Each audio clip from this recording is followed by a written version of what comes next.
অনেক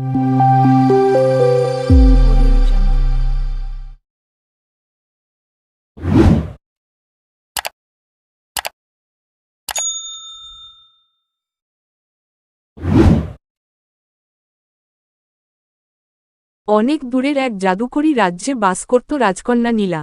নীলার চোখ ছিল সাদা মেঘের মতো নরম, আর তার চুল রূপার মতো ঝকঝকে। সে সাধারণ রাজকন্যা ছিল না, তার ছিল এক বিশেষ ক্ষমতা। সে প্রাণীদের ভাষা বুঝতে পারত। রাজ্যের গহীন জঙ্গলে যখন কেউ হারিয়ে যেত, তখন রাজা তার মেয়েকে পাঠাত, কারণ সে পশুপাখিদের সঙ্গে কথা বলে হারিয়ে যাওয়া মানুষদের খুঁজে আনত। একদিন রাজপ্রাসাদের কাছে এক বিশাল বাঘ দেখা গেল। প্রাসাদের সৈন্যরা ভয় পেয়ে অস্ত্র তুলে নিল, কিন্তু রাজকন্যা বাঘটার চোখের দিকে তাকিয়ে বুঝে গেল সে ক্ষুধার্ত ও ক্লান্ত, কিন্তু বিপজ্জনক নয়। সে সৈন্যদের থামাল, তারপর নিজ হাতে বাঘটাকে দুধ আর মাংস খাওয়াল। বাঘটা ধীরে ধীরে শান্ত হয়ে গেল, তারপর রাজকন্যার পাশে বসে থাকল। নীলা তার নাম দিল রুধির। রুধির ছিল এক অদ্ভুত বাঘ। সে কথা বলতে পারত না, কিন্তু নীলার মনের কথা বুঝত। রাজপ্রাসাদের বাগানে সে ঘুরে বেড়াত, নীলার পাশে ছায়ার মতো থাকত। ধীরে ধীরে রাজ্যের মানুষও তাকে আপন করে নিল।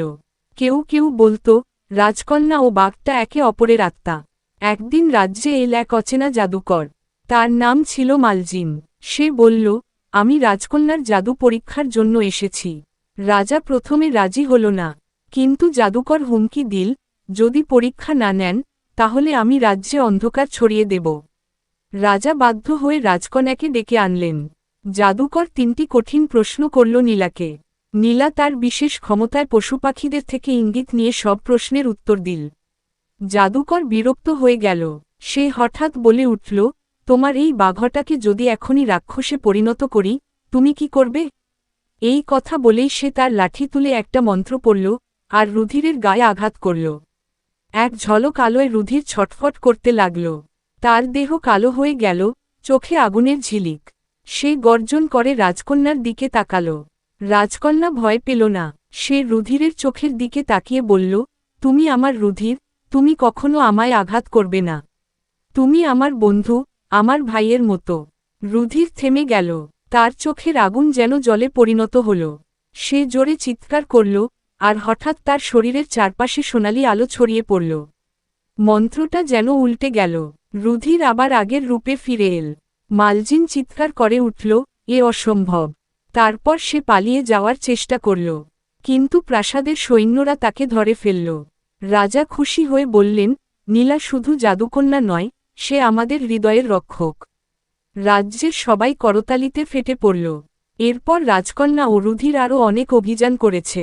তারা হারিয়ে যাওয়া শিশুকে খুঁজে ফিরিয়ে আনত, জঙ্গলে আগুন লাগলে পশুপাখিদের নিরাপদে নিয়ে যেত, আর যারা দুঃখে ছিল তাদের মুখে হাসি এনে দিত। রাজ্যবাসী বলত, রুধির কোনো সাধারণ বাঘ নয়, সে নীলার আত্মার পাহারাদার। একদিন রাজকন্যা চুপি চুপি রুধিরকে জিজ্ঞাসা করল, তুমি কি আসলে কোনো জাদুর প্রাণী? রুধির কিছু বলল না, শুধু মাথা নিচু করে হালকা গর্জন করল, যেটা নীলা বুঝতে পারল, তুমি আমাকে যে ভালোবাসা দিয়েছ, সেটাই আমার সবচেয়ে বড় জাদু। গল্পটা এখানেই শেষ, কিন্তু নীলা আর রুধিরের বন্ধুত্ব চলতেই থাকল। রাজ্যের শিশুদের ঘুমপাড়ানি গল্প হয়ে উঠল তারা, আর প্রতিটি শিশুর স্বপ্নে দেখা যেত এক রূপালী চুলের মায়াবী রাজকন্যা আর তার পাহারাদার বাঘ, রুধির।